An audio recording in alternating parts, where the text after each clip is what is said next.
أعوذ من الشيطان الرجيم بسم الله الرحمن الرحيم السلام عليكم ورحمة الله وبركاته الحمد لله بالأمين وبه نستعين الصلاة والسلام على أشرف الأنبياء والمرسلين وعلى آله وصحبه أجمعين أما بعد.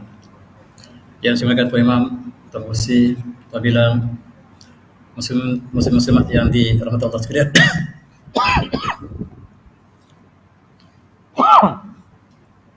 Alhamdulillah, di bulan menjelang bulan haji ini, saya mengajak para jemaah sekalian untuk melawat sebuah kota purba yang Allah rakamkan dalam surah Al-Hijr dengan tajuk Al-Hijr dan visi 2030. Visi 2030 maksud saya lah visi Saudi Arabia. Kita mulakan dengan ayat surah Al-Hijr. A'udzubillahi minasyaitonir rajim. Walaqad kadzdzaba ashabul hijr al-mursalin wa atainahum ayatina fakanu anha muridin wa kanu yahtuna libaliwatan aminin wa akhadhatum as-sahatu musbihin wa ma'anahum ma kanu yaksibun. Surah Al-Azim Al-Hijr. Sesungguhnya telah mendustakan kaum Hijr telah mendustakan para mursalin yang diutus kepada mereka, dan kami anugerah kepada mereka ayat-ayat kami, tetapi mereka telah berpaling daripada ayat kami. Mereka pernah menebuk gunung, memahat gunung untuk buat rumah secara aman, tetapi mereka mendurhaka, lalu kami memutuskan suara yang kuat yang menghancurkan mereka pada waktu pagi, dan tidak ada apa-apa yang mereka dapat lakukan sekiranya mereka mendurhaka kepada Allah Subhanahu wa taala. Itulah barangkali kisah yang Allah katakan dalam surah Al-Hijr.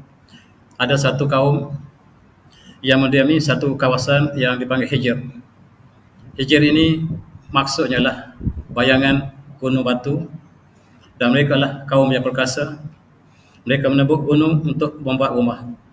Kita menggunakan batu bata untuk buat rumah. Mereka menebuk gunung untuk membuat rumah mereka, dan mereka lah kaum yang sangat perkasa. Nama lain bagi mereka ialah Madain Saleh ataupun Madain Hijr, dan ini banyak disebut dalam Al-Quran. Banyak tempat menceritakan bagaimana musnahnya kaum Hijr ini, ataupun kaum Samud disebut dalam ayat lain yang menentang Nabi Saleh AS yang membawa mukjizat, tetapi mereka tidak dapat melihat mukjizat yang ditunjukkan kepada mereka. Inilah kesan-kesan yang masih ada ini. Mereka telah hilang, tetapi arkeologi kawasan mereka masih dapat disaksikan sampai hari ini. Dan tempat mereka kalau kita lihat berada di utara Madinah menuju ke Jordan, sekitar 400 km ataupun 380 km daripada kota Madinah menuju ke Jordan, dan kita akan melalui kawasan ini. Untuk melalui ke Tabuk, kawasan ini adalah kawasan yang satu masa dulu sangat maju. Walaupun sekarang kita lihat kawasan yang kerusak, tetapi ahli geologi, sebagaimana gambar yang kita lihat di sebelah kanan, kesan-kesan penempatan yang maju satu masa dulu. Kerana mereka dapati ada air bawah tanah. Air bawah tanah ini muncul pada perigi-perigi tertentu, dan mereka menyediakan air untuk minuman seluruh kawasan tersebut. Gersang tetapi ada air bawah tanah. Di situ gunung ganam yang mereka pahat untuk jadikan rumah. Inilah pandangan daripada angkasa kawasan di antara Madinah Al-Munawwarah dengan Tabuk. Dan sekarang mereka sebut Kotonium yang mereka bina sekarang. Dalam jalan ini kita akan melalui kawasan yang berbatu-batu, tetapi di bawahnya ada air, yang menyebabkan pernah terbina satu tamadun yang besar. Tamadun yang berkali-kali akhirnya dipimpin oleh Nabi Saleh AS. Tetapi sayang mereka tidak dapat melihat kebenaran yang dibawa oleh Nabi Saleh, dan mereka minta supaya ditunjukkan mukjizat. Lalu Allah mengeluarkan seekor unta yang besar daripada celah-celah gunung. Inilah suasana gunung yang kita lihat pada udara. Kawasan bergunung ganam, dan gunung ini gunung yang bukanlah gunung granit sebagaimana kita saksikan di setengah gunung, tetapi gunung yang boleh ditebuk. Gunung yang boleh ditebuk dan boleh dijadikan tempat rumah tinggal mereka. Dan mereka adalah satu kaum yang perkasa. Kesan yang mereka tinggalkan kita dapat saksikan, kesan yang cukup luar biasa. Allah menyatakan seterusnya apakah yang berlaku pada kaum ini. A'udzubillahi minasyaitonirrajim. Wa ila Thamud akhum salihah, dan kami utuskan pada mereka saudara mereka yang bernama Saleh. Qala ya qaumi ibudullah ma lakum min ilahin ghairuh farja'atkum baitum min rabbikum hazihi naqallakum ayatan fazurha taqul bi ardillah wala tamusuha bisu'in fayuhaskum adzabun alim. Surah Al-Azim. Dan Allah mengutuskan saudara mereka Nabi Saleh kepada kaumnya. Dan Nabi Saleh berkata, wahai kaumku, sembahlah Allah dan tidak ada Tuhan selainnya. Maka telah datang pada kamu keterangan mukjizat dari Allah.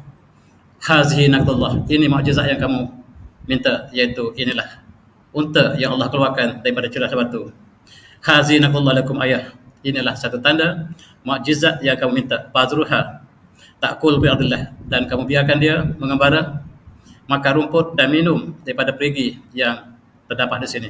Wala tamusuha bisu'in fayakhuzakum adzabun alim, jangan kamu ganggu unta ini, nescaya kamu akan ditimpa azab yang pedih. Kisah mereka tidak puas hati dengan mesej Nabi Saleh. Mereka ingin meminta bukti yang jelas. Mereka tunjuk pada gunung, keluarkan pada gunung itu unta. Kalau benarlah kamulah Nabi Allah, benar-benar Nabi Saleh berdoa, keluar unta yang besar daripada celah gunung. Dan sekarang kita lihat ada gunung daripada atas, seolah-olah bentuk seperti seekor unta. Wallahualam. Apakah mereka tunjuk ke gunung ini? Keluarkan daripada gunung ini unta yang besar, dan pecah gunung tersebut. Keluar seekor unta yang besar. Ada yang mengatakan seekor unta dengan anaknya. Yang penting adalah unta yang mereka minta telah dikeluarkan di sini. Tetapi ada syarat. Biarkan mereka minum pada perigi yang disediakan. 1 hari untuk kamu, 1 hari untuk unta. 1 hari untuk kamu, 1 hari untuk unta. Hari unta minum, kamu tidak minum. Kamu minta mukjizat, sekarang Allah telah tunjukkan mukjizat. Daripada atas langit, selain kita dapat lihat kawasan berbatu ini, terbuka satu kawasan dan seolah merupai seekor unta yang besar. Wallahualam, apakah ini ada hubungan dengan unta yang Allah sebut dalam Al-Quran tadi atau tidak ada? Wallahualam. Dan apakah yang Allah sebut seterusnya? A'udzubillahi minasyaitonir rajim. Waskuru ij'alakum khulafa min ba'di 'adin wa ba'akum fil ardi takhuzuna min sulha qusram wa tanlituna jiba taguta. Waskuru anallahu la ta'tau bil ardi mufsidin. Surah Al-Azim. Dan ingatlah ketika kami jadikan kamu sebagai pemimpin selepas daripada kaum Ad, dan kami sediakan kamu di atas bumi tersebut, dan kamu mengambil gunung untuk dibuat rumah di tepi-tepi pantai. Dan ingatlah nikmat Allah, dan janganlah kamu melakukan keburukan, kefasadan di atas muka bumi. Dan inilah yang disebut dalam banyak surah, antara surah Al-Araf, surah Al-Hijr, dan surah-surah lain, menciptakan satu kaum yang perkasa. Dan Nabi Saleh ialah di antara Nabi Arab yang diutuskan pada kaum di semenanjung Arab. Selain pada Nabi Hud, Nabi Saleh dan baginda Rasulullah SAW, dan di antara Rasul berbahasa Arab yang diutuskan kepada kaum di semenanjung Arab. Inilah kesan yang mereka tinggalkan sekarang. Kita dapat bayangkan yang mereka tepuk inilah gunung, dan dewan yang mereka dapat mesyuarat ini dikatakan tempat mesyuarat mereka sangat besar, menyerupai lebih besar daripada dewan kita. Dan kita dapat bayangkan betapa perkasanya kaum tersebut. Kaum ini sudah tidak ada zuriat, mereka dimusnahkan seluruhnya selepas mereka telah menentang Nabi Saleh AS. Dan rumah yang mereka buat masih kita dapat saksikan, cukup hebat, dan terbayangkan bagaimana arkitektur mereka. Bukan mereka atur batu-bata untuk buat rumah ini, tapi mereka tebuk gunung itu sebagai rumah mereka. Dan ada dengan berbagai-bagai penempatan, ada dengan bilik utama, tempat mesyuarat, tempat tinggal, dan ada kubur-kubur yang mereka sediakan. Di antara bilik-bilik yang terdapat di pergunungan ini, terdapat kubur yang mereka sediakan untuk ketua-ketua mereka. Tetapi sayang, kubur ini belum berisi. Maksudnya mereka dimusnahkan sebelum mereka sampai ajal yang mereka jangkakan. Tempat-tempat perkuburan yang mereka jangkakan untuk ditempatkan pemimpin mereka masih kosong. Maksudnya mereka dimusnahkan sebelum jangkaan mereka untuk ditempatkan pada kubur tersebut. Inilah di antara yang dijagakan kubur. Apakah benar atau tidak? Inilah arkeologi cuba membuat pentafsiran. Ini ialah merupakan ruang-ruangan di pergunungan. Cuba kita bayangkan tuan. Satu masa yang lampau, tamadun telah muncul. Dan dalam sekolah kita belajar satu masa dulu zaman batu, zaman tembaga, batu tidak boleh memotong batu tuan. Pasti mereka potong dengan logam. Pasti mereka potong dengan logam, dan satu masa yang dulu tidak pernah ada zaman batu tuan. Nabi Adam AS Allah telah menggunakan logam. Allah menggunakan besi untuk pisau untuk penyembelihan haiwan. Tidak pernah ada zaman batu sebagaimana yang diajar di sekolah. Tujuan diajar bahawa ada zaman batu ialah untuk menjadikan manusia ini berevolusi daripada haiwan. Sedangkan Allah mencipta Nabi Adam AS sebagai makhluk yang sempurna, tidak pernah berevolusi. Tetapi inilah paradigm yang berbeza di antara kita mereka. Dan bagaimanakah mereka menebuk gunung? Tentulah dengan teknologi, dengan ukuran yang precise. Dan kita dapat bayangkan tuan-tuan, tengok pintu mereka. Pintu saiz mereka hampir 20 meter ataupun 20 kaki ke atas. Itu saiz mereka. Kita boleh tahu saiz orang kita sekarang, tengok pintu kita. Pintu kita barangkali 6 kaki atau 7 kaki. Maksudnya kita 5 kaki, 6 kaki. Tetapi pintu mereka jauh lebih tinggi. Maksudnya mereka lah kaum yang sangat perkasa. Sangat besar saiznya. Dan penemuan arkeologi menunjukkan bahawa rangka mereka jauh lebih besar. Sedangkan dalam kajian sekolah evolusi mereka mengatakan manusia dulu kecil, sekarang makin besar. Tapi yang sebenarnya dulu lebih besar, sekarang makin kecil. Untuk membenarkan teori mereka, apabila ditemui rangka kaum-kaum yang pupus yang ditemui, rangka sangat besar, mereka mengatakan palsu. Benar. Rangka kaum Nabi Soleh, kaum daripada Nabi Hud sangat besar. Tetapi setiap kali penemuan ini, mereka kata palsu, sebenarnya benar. Sebab bila ditemui rangka yang panjang, besar, menunjukkan bahawa teori mereka salah. Sebab mereka mengatakan manusia dulu kecil, sekarang besar. Yang benarnya, Nabi Adam 60 hasta. Kita sebagai lama sebagai kecil. Itu yang benar. Tetapi untuk membenarkan apa dakwah mereka, mereka terpaksa membantah penemuan arkeologi yang ditemui dalam kajian di sekitar kawasan tersebut. Para jemaah sekalian, mari kita lihat, ini dewan mereka. Dewan mereka, cuba tengok kawasan yang mereka tebuk, masih kita dapat saksikan betapa hebatnya dan saiz manusia dibandingkan dengan tingginya bangunan tersebut. Ini menggambarkan satu kaum yang sangat perkasa. Nabi Soleh memberikan unta sebagai mukjizat dan dipesan supaya jangan apakan unta tersebut. Tetapi kaum ini kaum yang degil. Ada 9 pemuda yang sedang bercadang untuk membunuh unta tersebut. Sebab unta inilah kita tidak dapat minum pada hari tertentu. Pada hari tertentu, unta minum sebanyak-banyaknya. Dan kaum Nabi Soleh tidak dapat melakukannya. Oleh sebab itu, maka mereka berpakat, mari kita bunuh pada masa yang sangat sesuai. Dan Allah menyebut dalam ayat seterusnya, mereka membunuh. A'udzubillahi minasyaitonir rajim. Fa'aqaruha, memang mereka bunuh. Fa'aqaruha, mereka membunuh unta tersebut. Faqala tamatta'u fi darikum salatata ayyam. Dan kata Nabi Soleh, kamu apabila kamu bunuh unta, sekarang 3 hari kamu diberi tempoh. Tamatta'u fi darikum salatata ayyam. Kamu diberikan tempoh 3 hari untuk bersenang-senang dari rumah kamu. Hari yang keempat kamu akan musnahkan. Dzalika qaulun ghairu makdzub. Ini janji Allah yang tidak mungkin bohong. Walamma jaa amruna najjana saliham waladina ma'ahu bi rahmatin minna wa min hikmah. Dan apabila sampai usaha kami, hari yang keempat, kami selamatkan Soleh bersama dengan orang beriman dengan rahmat kami daripada kemusnahan, kehinaan hari kemusnahan tersebut. Inna rabbaka huwal qawiyul aziz. Sesungguhnya Allah Maha Tuhan kau, Maha perkasa, lagi Maha bijaksana. Wa khadzalna zalmu sayhatu fasahu fi rahim jasimin. Dan kaum yang zalim itu ditimpa oleh sayhah. Sayhah ini suara yang sangat kuat. Sayhatu fasbahu fi rahim jasimin. Dan mereka berkelimpangan, berlutut jatuh dalam rumah mereka. Allah musnahkan mereka. Janji Allah tetap benar, tetapi mereka tidak percaya. Nabi Soleh mengatakan, selepas kamu bunuh unta, 3 hari kamu diperang. Hari keempat kamu akan dimusnahkan. Mereka masih tidak percaya.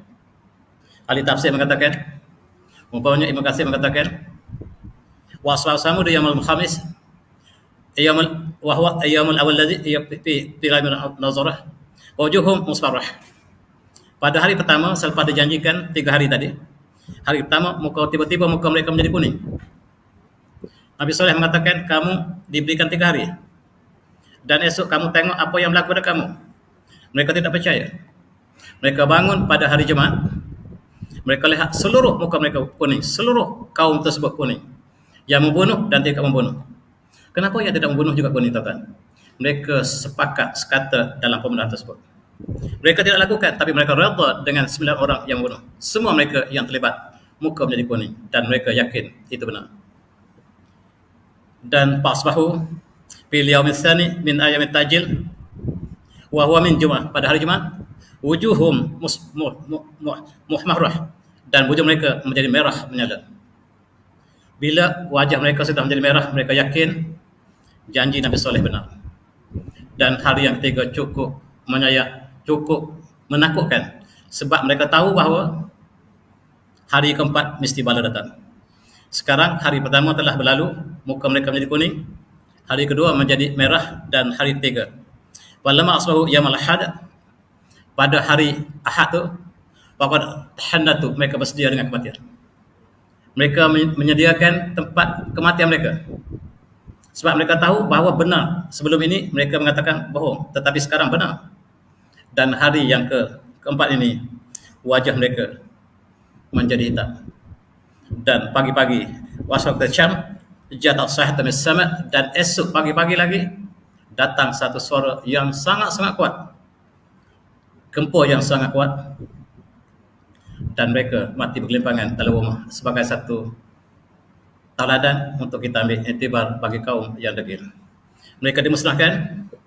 Nabi Soleh Allah telah menyelamatkan dengan orang yang beriman, dan tinggallah tempat mereka sebagai tempat yang tinggal kenangan, dan di situ untuk kita ambil iktibar. Inilah tinggal rumah mereka.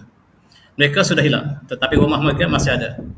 Rumah mereka masih intact, menunjukkan perkasanya mereka, dan Allah untuk tinggalkan untuk kita ambil iktibar dalam peristiwa yang besar ini. Dan setiap mereka yang datang daripada Jordan untuk ke Madinah dalam jemaah haji ataupun dalam ibadah haji, mereka akan lalui kawasan ini. Tetapi sekarang dilencongkan bukan tepat ke kawasan ini, tetapi ke satu kawasan Al-Ula namanya, kota yang ada sebelah di kota tempat Al-Hijr, yang tempat musnah ini ada satu kota yang dibuat. Kota itu juga kota lama. Yang mana lebih lama di antara Madinah Soleh dengan Al-Ula tidak pasti, tetapi dua-duanya kota lama. Tetapi kita melalui Al-Ula sekarang. Dan dikatakan ada perigi yang masih ada sekarang. Apakah ini perigi yang wujud ketika Nabi Soleh? Dan orang tempatan percaya bahawa itulah perigi yang digunakan ketika zaman Nabi Soleh AS. Sama benar atau tidak dapat kita pastikan. Tetapi yang harus kita ambillah pengajaran. Dalam satu peristiwa, kalau kita lihat, inilah jalan yang satu masa dulu di antara Mekah dengan Syam, pedagang-pedagang Arab Quraisy melalui kawasan ini. Dalam peperangan, di dalam perniagaan, mereka lalu kawasan, tetapi mereka melalui kawasan Ula. Ula ialah sebahagian tepi daripada bandar Madinah Soleh. Madinah Soleh ini disebut Al-Quran Hijr. Ditukar nama menjadi Madinah Soleh. Hijr yang Allah sebut Al-Quran, sekarang mereka tukar menama Madinah Soleh, yang dibuka untuk pelancongan. Dan di sampingnya ada kota yang bernama Aula. Sekarang Aula dijadikan bandar pelancongan utama Saudi dalam konteks pembangunan apa yang mereka lancang untuk visi 2030 yang akan datang. Dalam satu hadis, anna Rasulullah SAW lama nazal hijr fi ghazwah Tabuk amarhum an la yashrabu min birriha. Pada peperangan Tabuk, Rasulullah melalui kawasan ini. Rasulullah bertolak dari Madinah menuju ke Tabuk dalam misi peperangan dengan orang Rom, dengan tentera Rom. Dan Rasulullah melalui kawasan ini dengan para tenteranya, Dan ketika itu para tenteranya tidak sedar, para tenteranya telah mengambil air daripada telaga yang terdapat tadi. Barangkali telaga ini atau bukan, wallahu a'lam. Dan digunakan untuk mengadun gandum untuk makanan. Mereka mengambil dan digunakan untuk mengadun gandum untuk makanan mereka. Rasulullah melihatnya. Rasulullah mengatakan, curahkan air tersebut.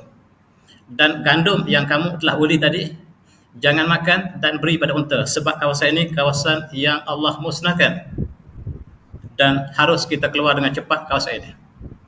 Inilah pesan Rasulullah dalam perjalanan untuk menuju ke Tabuk. Tempat ini tidak boleh kita berlengah, tidak boleh kita duduk. Apabila kita tahu kawasan ini kawasan yang Allah pernah azab satu kaum, kita tidak boleh berlengah di situ. Kita mesti keluar, yang sebagaimana disebut dalam hadis yang lain. Dalam hadis yang muttafaqun alaih, Rasulullah bersabda dalam konteks yang sama, la takhulu ala haula mazabin, jangan kamu masuk dalam kawasan orang yang Allah musnahkan, illa an takuna bakin, kecuali kamu masuk dalam keadaan menangis. Fa illam takuna bakin fala dakhulu anhim la yusibukum ma asabahum, kalau kamu tak boleh menangis, jangan masuk.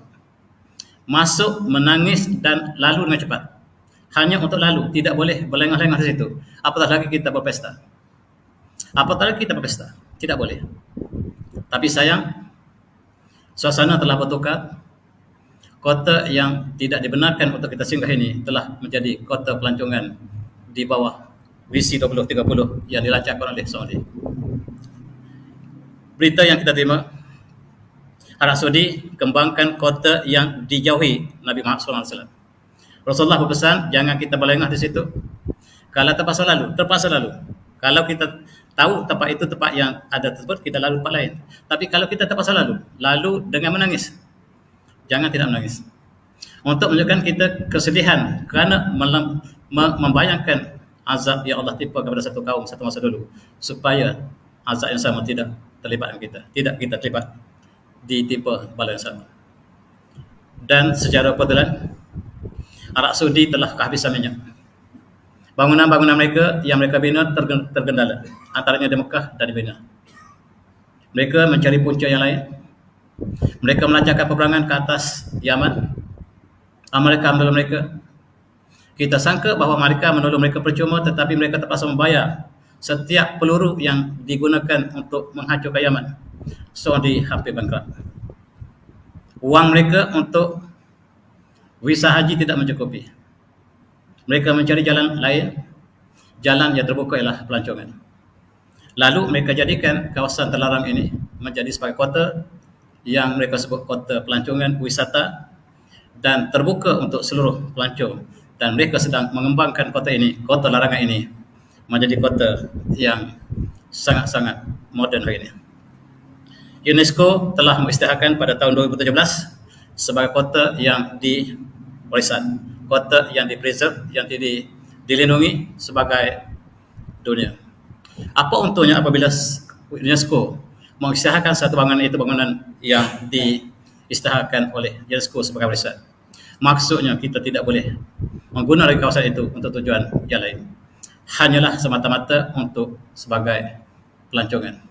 Kota Melaka juga barangkali diisytiharkan sebagai UNESCO dan kita tak boleh ubah lagi kawasan tersebut. Dan itulah yang dialami oleh Saudi. Mereka inginkan uang ataupun pendapatan daripada pelancongan, mereka terpaksa korbankan kawasan ini sebagai kawasan yang perlu dilindungi. UNESCO telah mengisytiharkan demikian. Dan ini bertepatan dengan visi 2030 yang mereka ingin jadikan Saudi sebagai negara yang semaju seperti Eropah. Selain pada mereka menjadikan Al-Ula sebagai kota pelancongan, mereka membina kota lain, iaitu kota Neom di utaranya sebagai kembar kepada kawasan ini. Dan inilah yang sedang mereka lakukan dalam 2030 yang untuk membawa Saudi kepada zaman kemajuan seperti Eropah. Madam Saleh ialah hidden treasure, iaitu harta yang tersembunyi, warisan tersembunyi yang perlu diterokai. Sekarang sudah ada bas-bas membawa pelancongan dan ada airport yang telah dibina di kawasan tersebut, diperbesarkan. Tujuannya untuk terus mendarat di Al-Ula ataupun mereka mendarat di Riyadh dan kapal terbang kecil membawa mereka ke sini. Sekarang terbuka untuk pelancongan dan dikunjungi oleh seluruh antarabangsa. Kawasan ini tidak boleh lagi untuk umat Islam saja, tetapi untuk seluruh bangsa. Dan mereka telah membina hotel yang banyak, hotel 5 bintang dengan segala kemudahan, dan mengubah padang pasir yang dilarang oleh Rasulullah untuk kita bermain-main di situ ataupun berpesta di situ, dijadikan kota pesta. Dalam konteks ini, mereka telah mempromosikan Al-Ula. Mereka tak sebut Madrasah Soleh, tetapi maksudnya Madrasah Soleh. Kota dibuat banyaknya di Al-Ula, tetapi mereka adakan trip harian untuk ke Madrasah Soleh dan melihat kesan-kesan yang ditinggalkan oleh kaum yang dimusnahkan. Ini Al-Ula yang bandar yang ditinggalkan. Riwayat yang tidak sah mengatakan ini pernah ditinggal oleh kaum jin, walaupun tidak ada berita yang sahih, tetapi itulah yang dipercayai oleh orang tempatan. Al-Ula ialah bandar yang ditinggalkan. Apakah ditinggalkan selepas kaum Nabi Soleh ataupun selepasnya, wallahu a'lam. Tetapi daripada sejarah, dia adalah tempat persinggahan pedagang-pedagang yang banyak daripada Mekah ke Yaman ataupun daripada Syam ke Yaman atau sebaliknya. Dia menjadi tempat persinggahan, air yang banyak, walaupun di atasnya adalah kering kontang, tetapi di bawahnya ada air di bawah tanah. Sekarang, Al-Ula yang berhantu, yang ditinggalkan telah bertukar wajah. Dikembangkan gambar ini balik ke gambar 5-6 tahun lepas, yang sekarang tentulah bangunan-bangunan yang lebih moden dan tempat hotel, pelancongan, resort dengan banyaknya dibina. Inilah mula-mula mereka membina hotel-hotel yang kecil dan sekarang telah penuh dengan hotel-hotel sebagai tempat pelancongan. Di sinilah tempat mereka tinggal di Al-Ula, mereka bawa ke Madrasah Soleh dan untuk melihat kesan-kesan peninggalan kaum Samud yang degil tadi. Dan tempat-tempat inilah yang mereka adakan pesta, tarian dan sebagainya. Kita lihat gambar-gambar yang berlaku selepas ini. Barangkali kita lihat sejarah ini satu masa lepas, tetapi ada perubahan terketara selepas 2 tahun kemudian daripada apa yang kita bincang pada 2-3 tahun lepas. Pertama, untuk mempromosikan pelancongan, hotel boleh dikongsi di antara muhram dan bukan muhram. Inilah satu dasar yang mengejutkan dunia. Dan saya dipahamkan jemaah haji juga, syarat muhram ini tidak dikenakan lagi. Walaupun barangkali kita berjaga-jaga, kita masih lagi mengamalkan muhram dan bukan muhram ini. Tetapi dari segi dasar 20-30, mereka telah benarkan pelancong sama ada mereka berkahwin dengan tak berkahwin untuk mereka tinggal sekali. Dan Ronaldo yang bukan Islam, yang tidak kahwin, bawa girlfriendnya ke Saudi dan dibenarkan untuk tinggal sekali. Itu satu permulaan kepada satu permulaan yang lain, satu perjalanan yang jauh. Mereka membenarkan ialah tujuan untuk mempromosikan pelancongan. Tempat-tempat yang dimusnahkan ini dengan berbagai-bagai mitos yang disebalik daripada gambar ini, barangkali ada mutawif yang membawa jemaah haji kita ke sini atau jemaah umrah untuk melihat, sedangkan Rasulullah melarangnya. Rasulullah melarang untuk jadikan tempat wisata. Dan kalau kita terpaksa lalu dengan menangis, tak boleh menangis, jangan masuk. Dan itulah pesan Rasulullah. Dan cukup menarik ialah Sphinx yang ada di Qahirah ada di sini. Dan bahkan di sini lebih tua, menggambarkan mereka mempunyai hubungan kepercayaan di antara kaum Mesir purba dengan penduduk di sini. Kedua-duanya menentang Rasul yang diutuskan Allah. Yang di Mesir mereka menentang Nabi Musa AS, di sini mereka menentang Nabi Soleh yang jauh lebih awal daripada Nabi Musa AS. Tetapi kedua bangunan ini kita lihat ada persamaan yang mereka kongsi bersama. Di bawah dasar 20-30 banyak perkara yang telah diubah dalam konteks ini. Dan buat pertama kali mereka membina sebuah bangunan yang perkasa di Al-Ula. Namanya adalah Al-Maraya. Bangunan ini bangunan daripada kaca sebenarnya. Kaca ini dianggap sebagai antara ajaib dunia. Sebab kaca ini kaca yang paling kualiti, yang boleh mengawal suhu dalamnya. Ketika musim panas, dia sejuk. Ketika musim sejuk, dia boleh dipanaskan. Dan di sini diadakan pesta, orkestra, dan mereka membawa penyanyi-penyanyi yang sensasi seluruh dunia untuk berpesta di sini. Ini ialah pada 2020. Ketika kita mula dilanda oleh COVID, mereka berpesta di sini dengan orkestra Yang terbaik dibawa daripada timur dan barat, dan itulah yang dikritik oleh para ulama kita. Dan siapa yang mengkritik akan dapat habuan yang tidak indah. Inilah dasar baru yang kita harus tahu apabila jemaah haji kita akan bertolak ke Mekah. Dasar ini bukan saja berlaku di Al-Mula, tetapi seluruh kawasan Semenanjung Arab, bahkan Saudi yang mengadakan peraturan yang sama. Mereka menjemput pemain-pemain orkestra yang terbaik dunia pada tahun 2019 ketika musim sejuk. Mereka adakan persembahan dalam Al-Mariyah ini. Al-Mariyah ini ialah bangunan kaca yang kita tak nampak, hampir-hampir tak nampak, tapi yang nampak ialah reflect daripada yang sekelilingnya. Gunung-gunung sekelilingnya dapat dilihat daripada cermin tersebut. Inilah upacara yang mereka adakan. Sejak pada tahun 2019, setiap tahun mereka adakan orkestra sini. Yang paling menyayat hati ialah mereka adakan sempena dengan jemaah haji sampai di Mekah, sampai di Madinah, sampai di Mekah, dan mereka menjadikan bulan Mei sebagai pesta besar-besaran. Apakah maksud mereka? Wallahu a'lam.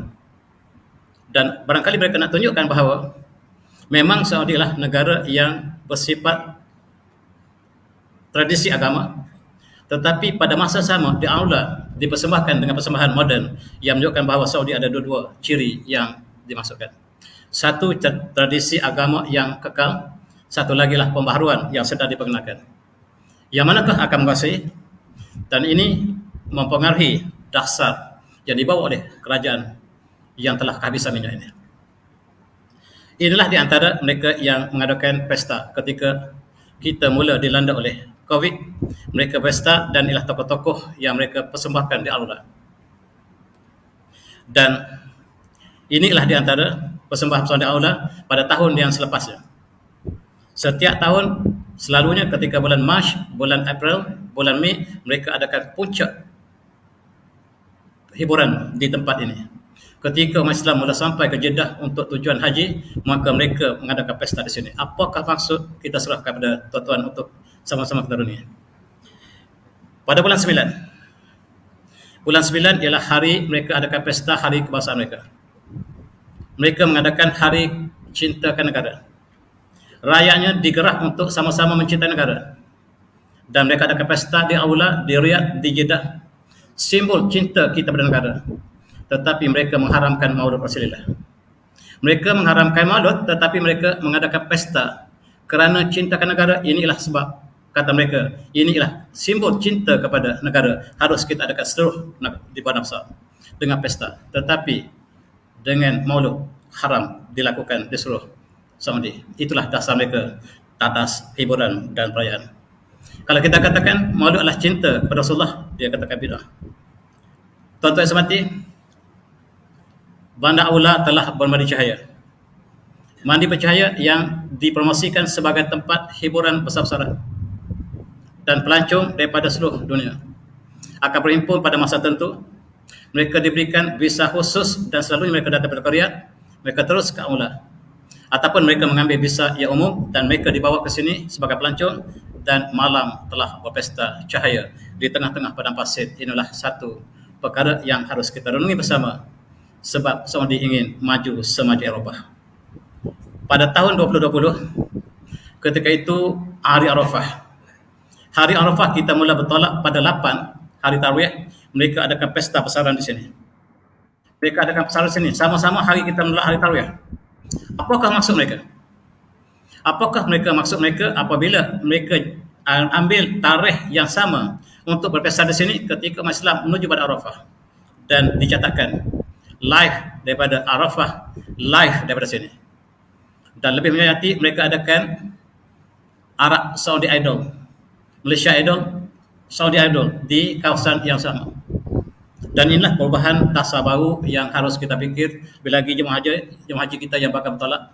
Selamat bertolak dengan selamat dan mudah kembali dengan haji yang mabrur. Tetapi kalau tuan-tuan lihat peristiwa ini, marilah kita sama-sama tanamkan perasaan apakah yang harus umat Islam lakukan sekurang-kurangnya dengan doa yasyahadu. Dan ingat pada hari Padang Arafah, Rasulullah mengingatkan kita tentang wanita. Dan wanita inilah menjadi objek utama dalam pelancongan di bawah visi 2030. Rasulullah berkhutbah di padang Arafah. Fattaqullah bin nisa, wahai lelaki, hendaklah kamu bertakwa tentang istri kamu. Fa innakum ahtumuhun bi amatillah. Kamu ambil istri kamu dengan amanah Allah. Wastahlatum furujahum bi kalimatillah. Dan mereka halal bagi kamu sebab dengan kalimat Allah. Walakum alihin alla yu'tan fasyakum ahadan tuhibunahu. Tidak ada siapa yang boleh istri kamu benarkan masuk rumah kamu sekiranya kamu tidak suka. Fa'il fa'alna dzalika farbuhun wa madban wa mubarah, dan sekiranya mereka lakukan, pukullah mereka pukulan yang tidak bahaya. Walahun alaikum rizquhun wa kiswatuhun bil ma'ruf.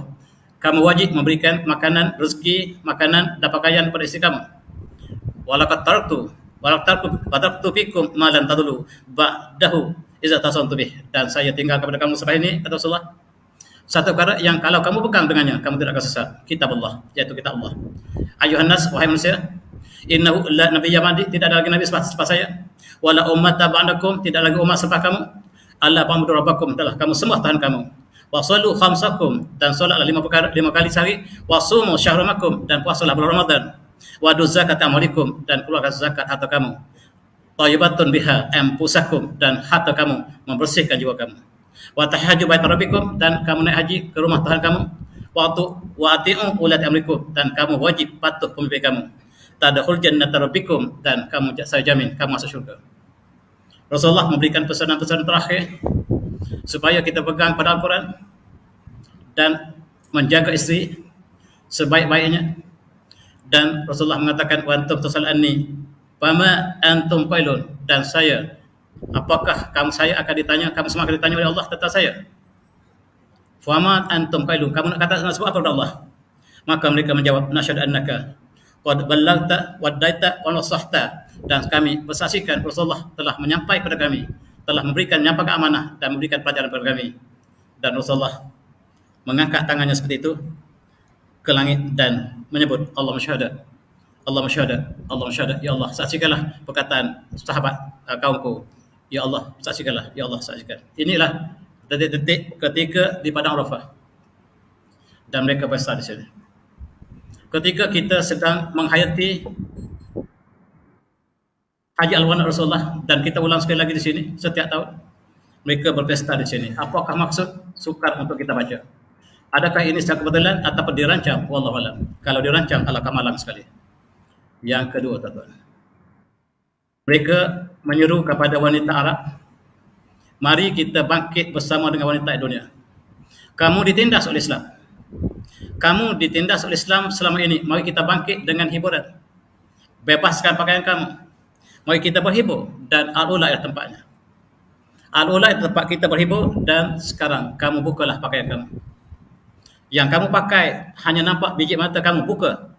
Selahkan fitrah kamu. Kenapa kamu nak sembunyikan fitrah kamu? Tuan-tuan, inilah dakwah yang dibawa di dunia. Apabila mereka mengisytiharkan Al-Ula sebagai warisan dunia, maka harga yang harus kita bayar ialah mendedahkan apa yang mereka kendaki. Wanita harus dibuka.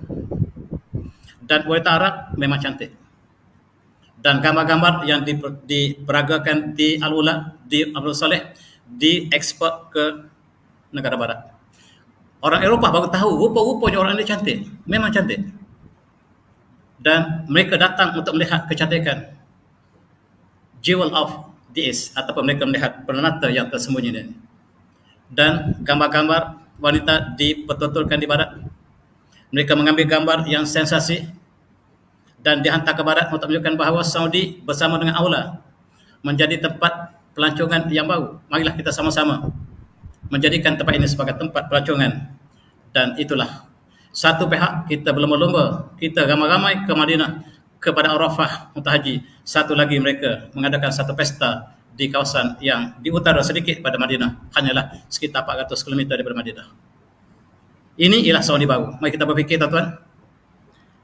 Dan Kingdom of Fun, di situlah tempat hiburan, pesta habis-habisan yang diperkenalkan oleh kerajaan baru.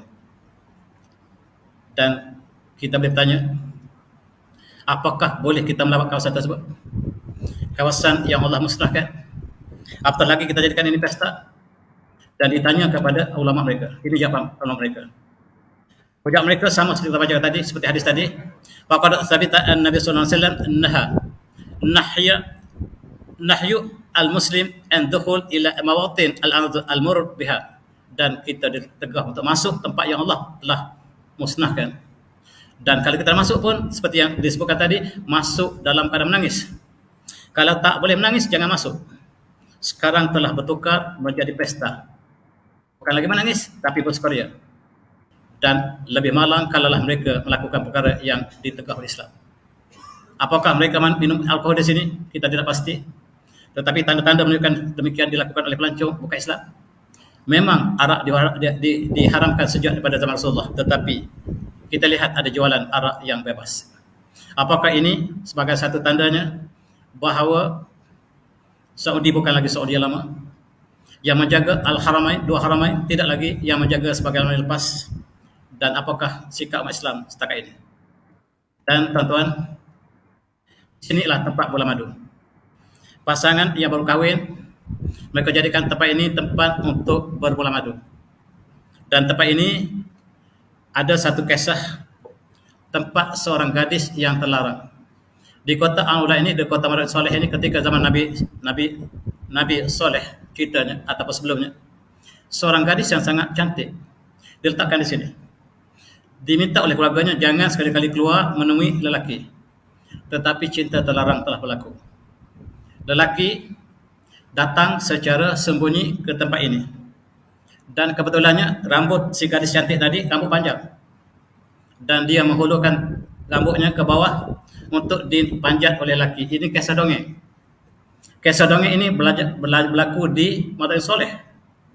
Dan ini dipanggil Qas al-Bint, tempat Rapunzel, yang kemudian disaksikan rupa-rupanya peristiwa ini berlaku di sini.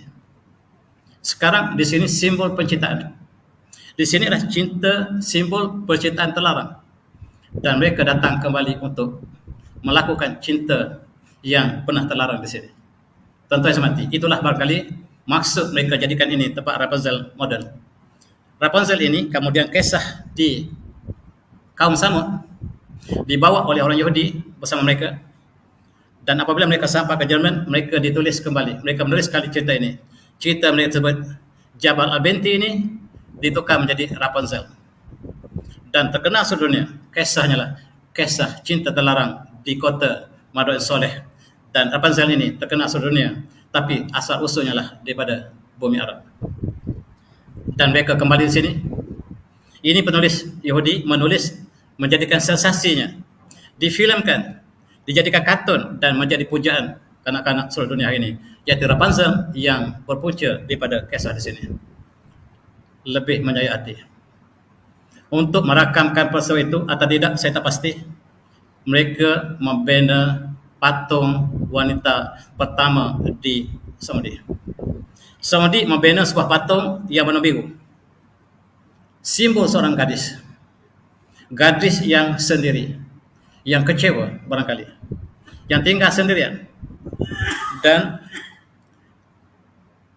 ketika Rasulullah dalam pembukaan Mekah, berhala-berhala di sekeliling Kaabah dirusak, dimusnahkan satu persatu oleh Rasulullah dengan katanya yang dirakam oleh Allah dalam surah Al-Isra, wa qul jal haqq wa zahaqal batil innal batila kana zahuqa. Dan setiap patung telah terguling, tetapi mereka bina kembali di Al-Ula. Kita bagi ruang untuk azan.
mana nanti gitu.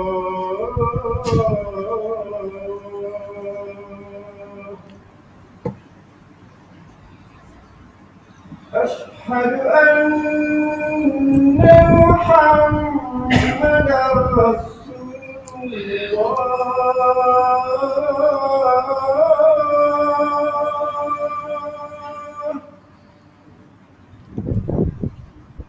أشهد أن محمدا رسول الله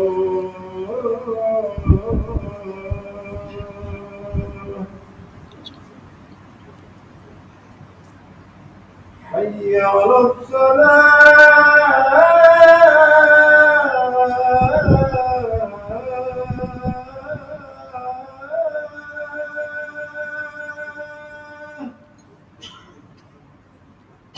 حي على الصلاة حي على الفلاح حي على الفلاح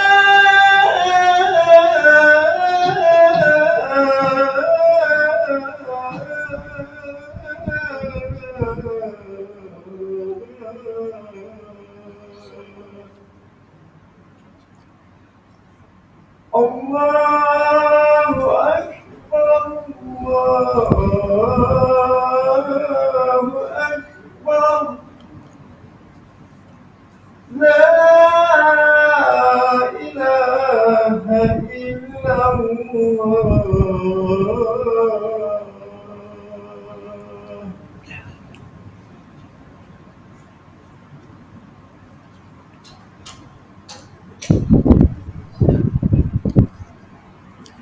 Alhamdulillah. Inilah tuan-tuan kita sama sekali lagi. Wa qul jalla haqqa wa zaqal batil innal batila kana zahuqa.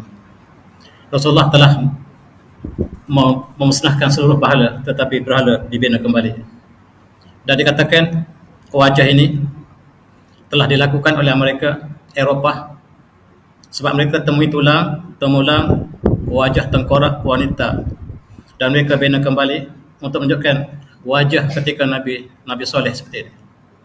Mereka nak tunjukkan bahawa wanita yang barangkali kita terlarang tadi wajah seperti ini, dan mereka letakkan di atas gunung ini warna biru dan kesorangan. Dan di sinilah datang mereka untuk menari pasangannya baru berkahwin. Mereka datang di sini mengadakan pesta memadukan kembali cinta sebagaimana yang dilakukan oleh orang terdahulu, orang jahil yang harus kita tinggalkan. Dan oleh sebab itu ada yang mengatakan al-jahiliyah adat li Saudiyah. Saudi kembali jahiliyah. Bila sebelum ini saya sebut seperti ini, Saudi kembali jahiliyah, ada profesor daripada Saudi yang balik dari Saudi mengatakan saya mengada-ngada. Saya mengada-ngada satu yang tidak benar. Tuan-tuan, saya ulang sekali lagi. Dengar sekali lagi. Saya tidak bohong, dan patung ini dibina oleh kerajaan Saudi di bawah dasar 2030 untuk kembalikan zaman pelancongan yang diusahakan oleh visi ini.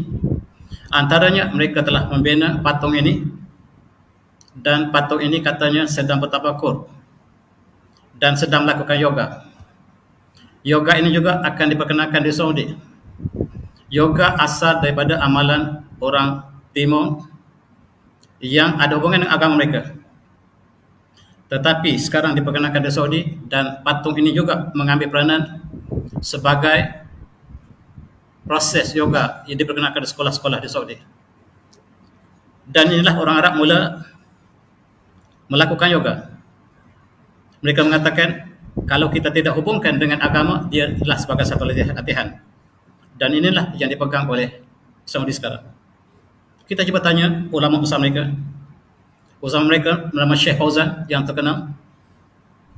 Dia kata hadapul yoga huwa an tasbih anta al-ilah. Bukan saya kata. Ulama besar semua dia mengatakan yoga ialah untuk kita melatih untuk jadi Tuhan. Bukan saya kata. Prinsip asalnya supaya kita bersatu dengan Tuhan. Itu amalan agama asal. Tetapi dari segi latihan riadah, barangkali tidak ada perkara tersebut. Barangkali ada, barangkali tidak ada. Saya tidak pasti. Tapi yoga yang sama diwajibkan di sekolah-sekolah di Saudi. Apakah maksudnya? Bila saya mengatakan Saudi kembali jahiliah, penuh dalam Facebook saya dimaki. Saya tidak bercakap bohong. Kita lihat sekali lagi. Itu sebab saya bawa sekali lagi kisah Al-Hijr. Sebab Allah rakamkan dalam Al-Quran. Dan Allah rakamkan bahkan peristiwa yang berlaku di situ. Apakah yang berlaku sekarang? Dan jemaah haji akan menyaksikan sekiranya mereka ke utara daripada Madinah. Dan tuan-tuan yang semati, ulama mereka sendiri juga mengatakan amalan itu tidak dibenarkan sekiranya mengambil wajah yang asal. Sekiranya ambil mechanical semata-mata, barangkali itu hukum berbeza. Tuan-tuan, mereka adakan pesta menari bukan saja di Al-Mula, tapi di Riyadh, di Jeddah. Dan Jeddah sekarang mereka adakan pesta besar-besaran. Bermula 11 Mei mereka adakan pesta besar-besaran di Jeddah menyambut jemaah haji. Yang tiba di Jeddah mereka sambut dengan pesta besar-besaran. Apakah maksudnya? Bukan kita ingin memburukkan, tetapi kita ingin sama-sama mengambil intibar. Apakah yang kita masih lakukan? Apakah yang berlaku di kota Mekah? Apakah yang berlaku di kota Al-Haramain? Bumi Rasulullah, jantung hati umat Islam sendiri. Dan suasana seperti ini berlaku secara terbuka. Restoran yang pada asalnya ada tempat lelaki wanita yang berbeza sekarang telah boleh bersekali. Dan tempat potong rambut sekarang lelaki boleh memotong rambut wanita. Wanita boleh memotong rambut lelaki. Kalau Malaysia boleh buat, kenapa kita boleh buat? Dia kata. Kalau Malaysia boleh buat, lelaki boleh potong perempuan, perempuan boleh lelaki. Kenapa Saudi tak boleh buat? Tuan-tuan, gambar ini malu untuk tunjukkan. Gambar begini pasangan baru bermula madu di sini untuk mengembalikan kisah cinta terlarang Rapunzel. Dan mereka adakan tempat-tempat resort yang untuk berdua dengan destinasi pelancongan yang sedang dipromosikan. Gambar ini menunjukkan bahawa wanita yang tidak ada sebarang pakaian, kita tutup, untuk menggambarkan kota ini telah bukan kota yang pernah pernah Islam bertapak di situ. Tuan-tuan yang saya hormati, pertunjukan fashion juga satu perkara yang tak boleh kita tunjuk, tapi saya terpaksa tunjuk sebab orang telah membohongi saya. Mereka mengatakan saya bohong. Saya tunjuk hari ini. Gambar asalnya saya tutup, tapi separuh tutup tu, saya tak boleh tutup semua. Mereka peragakan secara zaman jahiliah. Sebab tidak pakaian ialah simbol kemurkaan Allah. Apabila ayahanda Adam AS dengan Hawa termakan buah yang dimasukkan, pakaian mereka terlucut. Maksudnya terlucut pakaian wanita ini simbol kemurkaan Allah. Diulang sekali di kota ini, di kota yang Allah musnahkan, mereka ulang sekali lagi. Tuan-tuan yang saya hormati, selama ini kalau pergi ke Mekah atau Madinah, pakaian utama orang Arab ialah abaya. Pakaian satu set yang hitam. Tidak ada orang Saudi yang pakai warna selain pada hitam. Itulah pakaian mereka sejak pada tradisi. Sekarang telah bertukar. Bahawa abaya boleh dibebaskan. Bahkan di sekolah ketika masuk peperiksaan, abaya diharamkan. Perkara ini perkara umat Islam, tuan-tuan. Bukan kita dengki atas sebagainya, tetapi dia adalah masyarakat Islam yang berlaku pada diri kita sendiri. Kita umat Islam tak pernah disepadan oleh geografi. Kita satu jasad yang sama. Dan tuan-tuan tengok sekali lagi apa yang berlaku. Syarat-syarat di antara penghasilan lelaki dan perempuan telah dibenarkan sekarang, termasuk restoran dan tempat-tempat awak. Dan pantai di Jeddah, tuan-tuan, berhenti di Masjid Terapung. Hati-hati jangan terpandang ke tepi pantai, sebab pantai itu tidak seperti yang kita lalui selama ini. Barangkali pantai itu sama seperti pantai di Hawaii ataupun tempat lain. Inilah perubahan-perubahan baru yang berlaku. Dan kosmetik. Lelaki mengusulkan pakaian wanita dengan termasuk rambut mereka, dengan make up mereka. Ini tak pernah berlaku di Rasulullah, tapi telah berlaku. Dan mereka mengatakan saya mengada-ngada. Tidak mengada-ngada tuan. Ini adalah benar berlaku. Dan kita lihat juga yang cukup menjahati ialah Boulevard telah dibuka di Riyadh dengan nama Umum Marcos. Dan situ apa yang ada New York, hiburan ada New York ada di sini. Dan dia benar-benar mencabar umat Islam. Di sini tunjat tarian yang ada di New York itu saya boleh sebut. Ada di sini. Dan ini astronot angkasawan wanita yang pertama. Saudi telah berbangga sebab bukan lelaki saja yang dihantar tetapi wanita. Wanita ialah angkasa pertama Saudi yang dihantar ke angkasa ISS. Dan dia merupakan wanita Saudi pertama dan merupakan satu sejarah. Malaysia lelaki yang pertama, tetapi Saudi wanita. Untuk menunjukkan bahawa wanita telah dibebaskan di Saudi, bukan lagi wanita yang lama. Wanita mendahului lelaki dalam konteks angkasa raya di Mekah.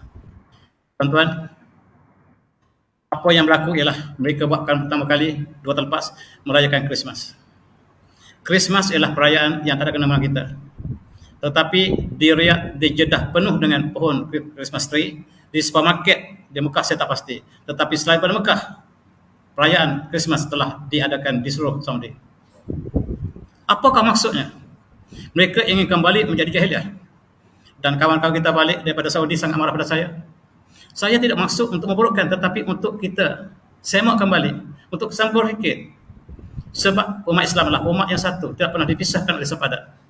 Tuan-tuan, Al-Ula Tourist Guide. Dan di sinilah mereka adakan tempat-tempat resort yang sangat-sangat canggih. Di sinilah tempat pemuda-pemudi untuk merakamkan cinta terlarang. Dan pesta di tepi gunung menjadi satu rutin. Pada masa-masa tertentu, bulan-bulan tertentu, mereka adakan pesta yang sangat meriah. Dan tuan-tuan, malam hari di sini, di tepi kediaman kaum yang Allah musnahkan, mereka adakan pesta besar-besaran. Dan mereka adakan Saudi Idol, memilih pemuda yang terbaik, sebagaimana Malaysia buat, sebagaimana Amerika lakukan, sebagaimana dunia lakukan. Kenapa Saudi tak lakukan? Kita pilih seorang pemudi yang idol kita, seorang lelaki yang idol kita, dan inilah idol yang terpilih. Dan Arab sentiasa diharam di seluruh negara Arab, negara Islam. Tetapi ada iklan wanita yang minum arak secara seperti itu, menggambarkan sesuatu yang tak pernah berlaku sejak zaman Rasulullah. Apakah mereka mencabar ataupun ada satu galakkan daripada otoriti sendiri? Kita tak pasti. Sebab sekiranya ini dilakukan secara dikawal secara sebagaimana dikawal sebelum ini, perkara ini tidak terjadi. Tuan-tuan yang hormati, ini Hotel Al-Khaybar.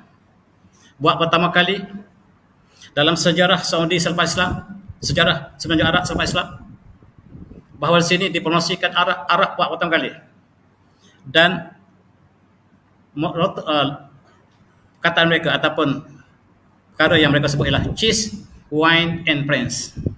Buat pertama kali hotel di Saudi mempamerkan ataupun mempromosikan wine secara terbuka sebelum kita bertolak untuk menunjukkan ke Mekah. Dan mereka adakan satu lagi hotel bahawa di sini kita adakan promosi cheese, wine and friendship. Dan dia adalah satu perkara yang cukup malang untuk kita kenang malam ini. Dan ini berita asalnya. Dan Al-Khamar As-Sadiqah, perkara yang dipromosikan di kawasan tersebut, di Hotel Khaybar. Ingat, di mana Khaybar? Khaybar ialah tempat Rasulullah halau Bani Israel yang terakhir daripada Madinah. Dan di situ sudah ada hotel. Barangkali namanya sama atau tempatnya sama.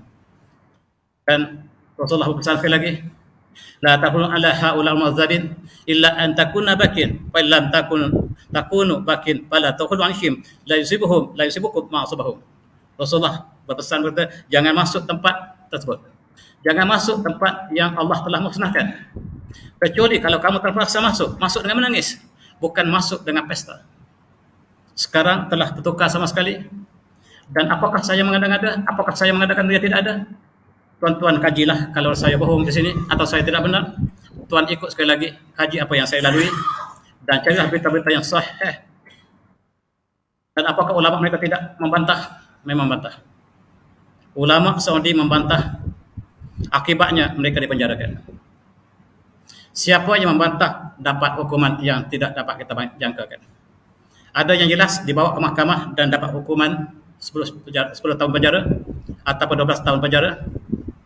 Dan ini antara ulama yang pernah menegur kerajaan bahawa mereka berlepas diri daripada apa yang dilakukan oleh kerajaan mereka. Kita salute kepada mereka yang berani. Bahawa perkara ini perkara yang ditegur Islam. Bukan saya kata, ulama mereka kata. Dan mereka berakhir dalam penjara. Entah mereka keluar atau mereka masih dalam penjara, wallahualam. Dan bukan jumlah mereka 10 orang, tetapi ramai. Ini di antara yang kita tahu, ulama yang menegur kerajaan di atas dasar hiburan ini. Dan kerajaan Saudi melantik seorang menteri hiburan. Di Malaysia kita ada menteri sokan, tidak ada menteri hiburan, tetapi di Saudi ada menteri hiburan. Ini jumlah yang ditangkap. Sama ada imam di masjid-masjid, ulama-ulama yang mengeluarkan pandangan mereka dalam akhbar, dalam radio ataupun secara macam saya bercakap di masjid. Mereka ditangkap seorang demi seorang. Dan nasib malam mereka, sebahagian mereka mati dalam penjara, antaranya dua ulama mereka mati dalam penjara. Dan mereka mula menangkap tahun 2017 dan mereka tidak pernah tahu apakah nasib mereka. Sebahagian mereka tidak pernah dibawa ke mahkamah. Sebahagian mereka telah meninggal. Dan LGBT bukan saja masuk ke Malaysia, tetapi telah menjengak ke Saudi. Ketika kita mula bertolak ke Jeddah untuk jemaah haji dan mereka mengadakan pesta yang mempromosikan LGBT melalui penyanyi-penyanyi mereka. Kalau Malaysia, mereka merancang untuk membawa Coldplay. Di sini mereka membawa Street Boy, Backstreet Boys. Ini lebih tua, yang datang Malaysia lebih muda. Mereka sama-sama mempromosikan LGBT. Sekarang mereka pergi ke Saudi, mempromosikan di Jeddah. Ketika umat Islam baru sampai untuk tujuan haji, mereka mengadakan pesta di situ. Apa maksud mereka? Tuan-tuan yang saya hormati, mereka menyambut 11 Mei lepas, ketika permulaan jemaah haji daripada Afrika mula sampai ke Madinah. Mereka menyambut di Jeddah dengan pesta Backstreet Boys, dan saya dipahamkan kumpulan inilah kumpulan LGBT yang sangat-sangat aktif di barat, dan mereka terkenal dengan lagu-lagu yang memuji dunia dan tidak ada akhirat untuk mereka. LGBT telah mula masuk ke Saudi cukup malam dan hukuman cukup berat bagi mereka, tetapi mereka berani masuk. Kata Saudi, bukan rakyat kami, betul, bukan rakyat Saudi, dia rakyat Yaman. Dia rakyat daripada selatan Semenanjung yang telah bergerak di Saudi, mempromosikan LGBT secara terbuka dan ditangkap.